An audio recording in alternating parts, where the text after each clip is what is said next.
তো গাইস আজকে আমরা ভিডিও করতে চলেছি একটা অন্যরকম টপিকে। কোন টপিকে? যে টপিকের ওপর কিন্তু এখন প্রচুর পরিমাণ যে টপিকটা ভীষণ ভাইরাল। ঠিক আছে, কোন টপিক ভাইরাল? কেননা হচ্ছে রণবীর আলাবাদিয়া এবং সামিয়া রায়না। ঠিক আছে, ইন্ডিয়ার মধ্যে এখন সব থেকে বড় কন্ট্রোভার্সিয়াল টপিক। কেননা রণবীর আলাবাদিয়া নিজের যে ওনার শো আছে ইন্ডিয়াস গড লেটেন্ট বা যে কোনো একটা শো হবে।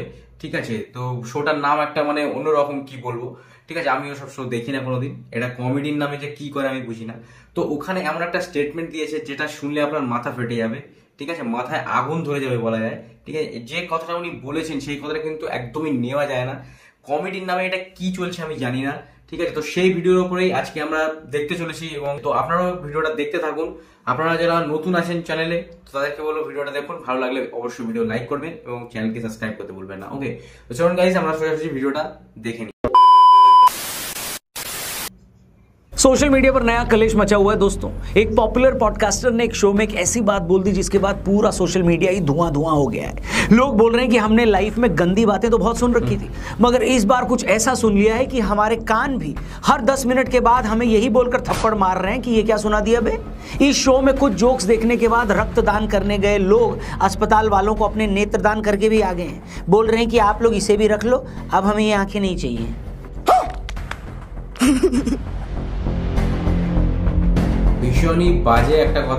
सोशल मीडिया पर मची इस हाय तौबा के बाद मैंने भी अपने शरीर की एक एक पसली में मौजूद हिम्मत को इकट्ठा किया और फाइनली वो तीनों वीडियो देख ही लिए जिन्होंने सोशल मीडिया पर भसड़ मचा रखी है।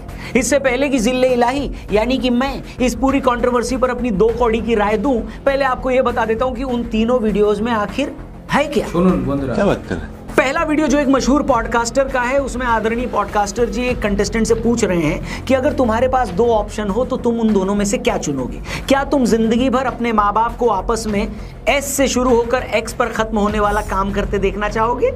और अब दिल थाम তো দেখুন কত বড় চুতিয়া হলে এরকম ধরনের কথা বলতে পারে। कर बैठिए, या तुम उस काम में उन्हें ज्वाइन करके हमेशा के लिए उनके बीच चल रहा वो प्रोग्राम ही खत्म कर दोगे। दूसरे वीडियो में यही माननीय पॉडकास्टर कंटेस्टेंट से पूछ रहे हैं कि अगर तुम्हें 2 करोड़ रुपए कैश दूं तो क्या तुम मेरे शरीर के अंग विशेष का रसास्वादन करना पसंद करोगे। और तीसरे वीडियो में एक मंदबुद्धि बालिका अपनी ही टक्कर के बदतमीज कंटेस्टेंट से पूछ रही है कि क्या तुमने अपनी माताजी के शरीर से बाहर आने के बाद किसी और महिला के शरीर का वो अंग विशेष देखा भी है या नहीं। अब आप देखिए, मैंने इन तीनों वीडियो के कंटेंट को कितना भी सजाने की कोशिश करी मगर ये घटिया ही साउंड कर रहा है कि नहीं। वो इसलिए क्योंकि अगर आप गू को किसी के हाथ में रख दें या गू को प्लेट में सजा दें, गू तो गू ही रहता है। सेम टू सेम मामला यहाँ भी है। बात तो सही है। अब जब से पूरा मामला सामने आया, पूरा देश भड़का हुआ है। माननीय पॉडकास्टर और शो से जुड़े कुछ और लोगों पर केस कर दिया गया है। लोग सोशल मीडिया पर मौजूद कंटेंट को रेगुलेट करने की बात बोल रहे हैं। लोगों का यह भी मानना है कि इस तरह के कंटेंट से बच्चों पर बुरा असर पड़ता है। छोटे बच्चे जो अपनी पढ़ाई के लिए मोबाइल यूज करते हैं वो इस तरह के कंटेंट को देखकर बिगड़ रहे हैं। मतलब लोगों में इतना गुस्सा है कि पूछो मत। असम के सीएम से लेकर महाराष्ट्र के सीएम तक और सिंगर बी प्राक तक ने इन वीडियोस को क्रिटिसाइज किया है। मैं ना यार एक पॉडकास्ट में जाने वाला था जो bear biceps and we cancel that. क्यों? क्योंकि आपको पता है कि वो कैसी पैथेटिक थिंकिंग है।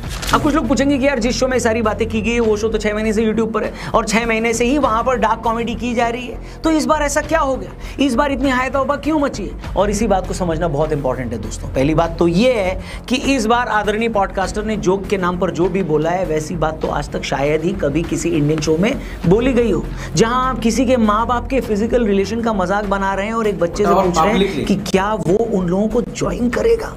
यार दुनिया भर की कॉमेडी ना हम सब लोग देखते हैं कि खुद हम अपने शो पर भी थोड़ा बहुत मजाक करते हैं, लेकिन किसी बच्चे को ये कहना कि क्या वो अपने माँ बाप को उनके फिजिकल रिलेशन के टाइम पर ज्वाइन करेगा, ये किस लिहाज से कॉमेडी है। किस তো গাইস এটা কিন্তু কোনোভাবেই কমেডি বলা যায় না। ঠিক আছে, কি ধরনের স্টেটমেন্ট আপনারা শুনতেই পাচ্ছেন যে কি ধরনের স্টেটমেন্ট রণবীর আলাদিয়া বলেছেন। ঠিক আছে, তো আমার মনে হয় ওকে ধরে দুঘাত দিতে হবে। ঠিক আছে, শুধু না, জুতো দিয়ে দুঘাত দিতে হবে।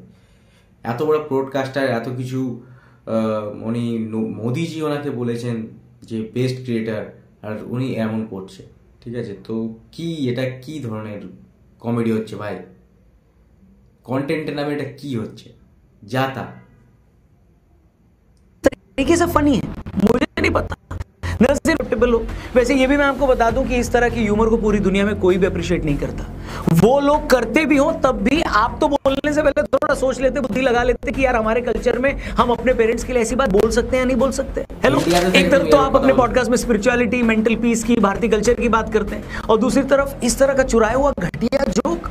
या तो वो सब अच्छी बातें झूठ हैं जिसका आप अपने शो में दिखावा करते हो, सर जी हेलो, या फिर आपको पता ही नहीं है कि कॉमेडी क्या होती है। लेकिन कॉमेडी न भी पता हो तब भी जिस इंसान में जरा भी कॉमन सेंस है उसे भी ये पता होगा कि ये बात घटिया है, इसलिए इसे जस्टिफाई तो कर ही नहीं सकते, न ही बेनिफिट ऑफ डाउट दिया जा सकता है। सिंपल। वीडियो वायरल होने के बाद सॉरी बोलने का और माफी मांगने का तो कोई सेंस ही नहीं बनता, क्योंकि कोई गलत बात अगर हमसे गलती से निकल भी जाती है, যেটা বলেছো সেটা ফেরত নেওয়া যায় না, যেটা সত্যি কথা, तब भी हमें बड़ी जल्दी रियलाइज हो जाता है कि यार कुछ गलत बोल दिया, नहीं बोलना चाहिए था। अगर शो के दौरान आपके मुंह से गलती से कुछ निकला था तब भी शो के ऑन एयर होने से पहले उसे निकलवा देते। अब जब उस क्लिप की चारों तरफ थू-थू हो रही है, ये बात फैल गई है, तब जाकर माफी मांगने का मतलब ये है कि आप सिर्फ लोगों के गुस्से को ठंडा करना चाह रहे हो, अपना बिजनेस बचा रहे हो और कुछ भी नहीं है। आपको गलती महसूस हुई है या नहीं हुई है इस पर अभी भी डाउट है। लेकिन एक ऐसा इवेंट जो 26 फरवरी को होने वाला है उसमें किसी को डाउट नहीं है। जी हाँ, मैं बात कर रहा हूं महाशिवरात्रि की। टॉपिक से हटकर आपसे बस 1 मिनट लेना चाहूंगा और आपको थैंक यू बोलना चाहूंगा, क्योंकि 8000 से ज्यादा लोगों ने महाशिवरात्रि के महाअन्नदान में डोनेट कर दिया है। आप लोगों को तहे दिल से थैंक यू, क्योंकि ये अन्नदान ईशा फाउंडेशन के आश्रम में महाशिवरात्रि की रात महादेव के लाखों भक्तों के लिए होगा। लास्ट टाइम भी हमने मिलकर कंट्रीब्यूट किया था और इस बार तो आप लोगों ने जो सपोर्ट दिया है वो तो कमाल का है, उसके लिए थैंक यू। और एक बार डिस्क्रिप्शन में लिंक है, जरूर डोनेट करना और अपने दोस्तों से भी इस लिंक को जरूर शेयर करना। फालतू कंटेंट यहाँ वहाँ शेयर करते हैं, उससे अच्छा ये लिंक जरूर शेयर करें और हर हर महादेव बोलते हुए वीडियो में आगे बढ़ते हैं।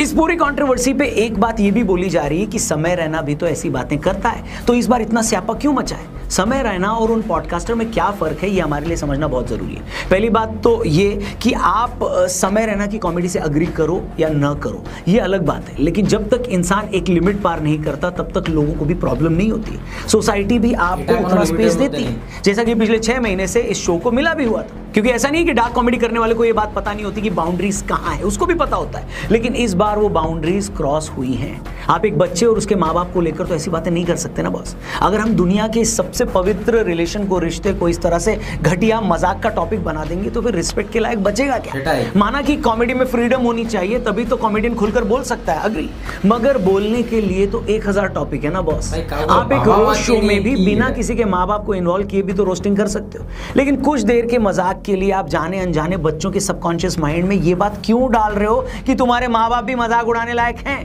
तुम घबराओ मत, मजाक जितना उड़ाना है उड़ाओ, क्योंकि एक बार सोसाइटी इस तरह की चीजों को नॉर्मलाइज कर देगी ना तो फिर रिश्तों की इज्जत बचेगी ही नहीं। पेरेंट्स ने चाहे बच्चों के लिए कितना कुछ क्यों न किया हो, लेकिन बच्चों को वैसे भी ये लगता है कि मेरे माँ बाप ने मेरे लिए किया ही क्या है। अब अगर हम कॉमेडी के थ्रू उनकी इंसल्ट को नॉर्मल कर देंगे तो फिर कुछ नहीं बचेगा दोस्तों। इसलिए आज उस जोक पर इतना हंगामा हो रहा है तो वो बिल्कुल ठीक है, क्योंकि इससे ज्यादा बुरा न तो सोचा जा सकता था और न ही बोला जा सकता था।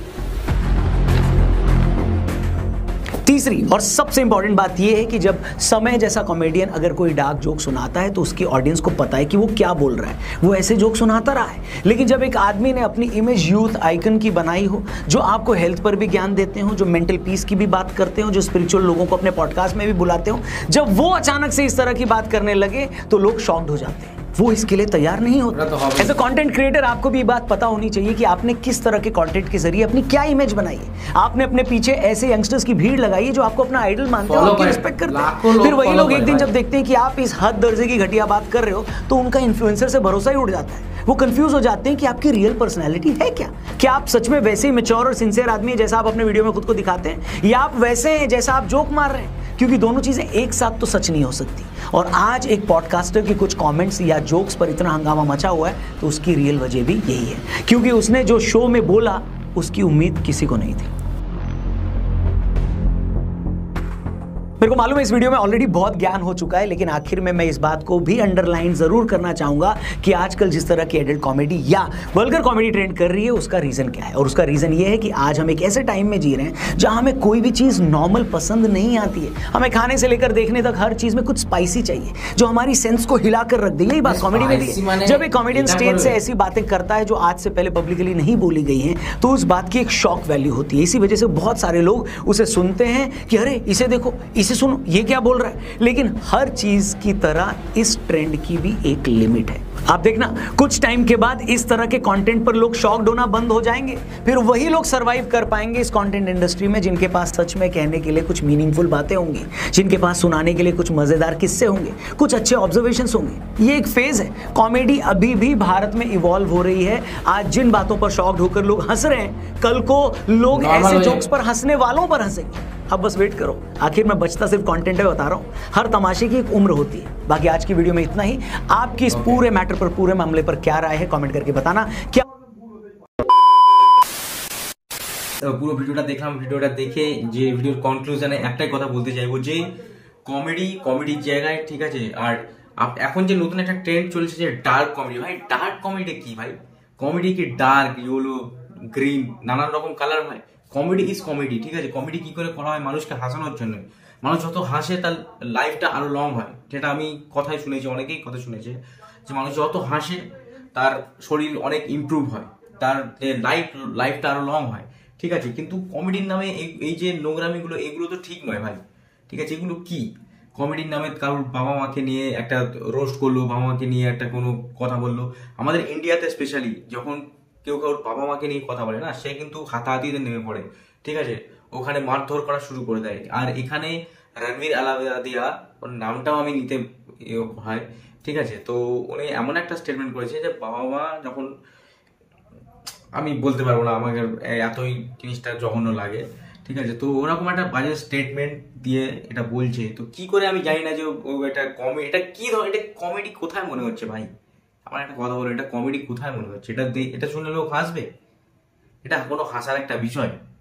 তখন তো হেসে দিল, ঠিক আছে। এবং যখন ক্লিপটা ভাইরাল হলো, ঠিক আছে, তখন এসে ক্ষমা চাওয়ার কি আছে? আগে থেকে যখন তুই জানতিস যে এটা আমি খারাপ জিনিস করেছি, তখন আমি ওটা ডিলিট করে দেবো, ঠিক আছে। তো এখন এসে ক্ষমা চেয়ে চোখের জল বার করে কোনো তো লাভ নেই। নিজের ইমেজটা রক্ষা করার জন্য এখন ওসব করে আমার মনে হয় যে কোনো লাভ হবে না বলে।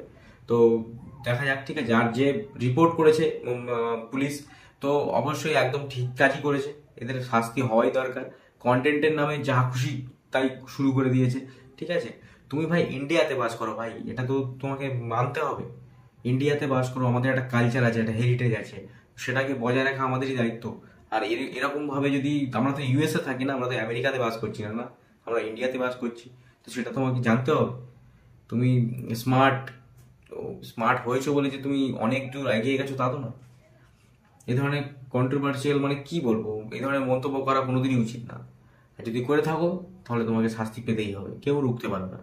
তো এটা বলবো। তো আপনাদের কি মতামত অবশ্যই কিন্তু ভিডিওর কমেন্ট বক্সে জানাতে ভুলবেন না গাইস। তো আজকে আমি একটা অন্যরকম টপিকে ভিডিও বানালাম, অন্য টপিক। কারণ বলছি কেননা আমি বাংলাদেশের কন্টেন্ট বেশি বানিয়ে থাকি, আজকে একটা অন্যরকম ইন্ডিয়ান কন্টেন্টের উপর বানালাম। তো আপনার যদি ভালো লাগে, আপনার যদি মনে হয় যে এই ধরনের টপিক আমি মাঝে মাঝে কভার করবো, তাহলে অবশ্যই কমেন্টে জানাবেন, তো আমি এই ধরনের টপিকেও ভিডিও নিয়ে আসবো। ওকে, চলুন গাইস, আজকের ভিডিও এই অবধি। যদি ভিডিও ভালো লেগে থাকে তাহলে ভিডিওকে একটা লাইক অ্যান্ড সাবস্ক্রাইব করতে ভুলবেন না চ্যানেলকে। তো অবশ্যই সাবস্ক্রাইব করে নেবেন এবং ভিডিওকে লাইক করে যাবেন। ওকে, চলুন গাইস, টাটা, বাই বাই। পরের দিন আবার দেখা হবে নতুন একটা কোনো রিয়াকশন ভিডিওর সাথে। ততক্ষণের জন্য গুড নাইট।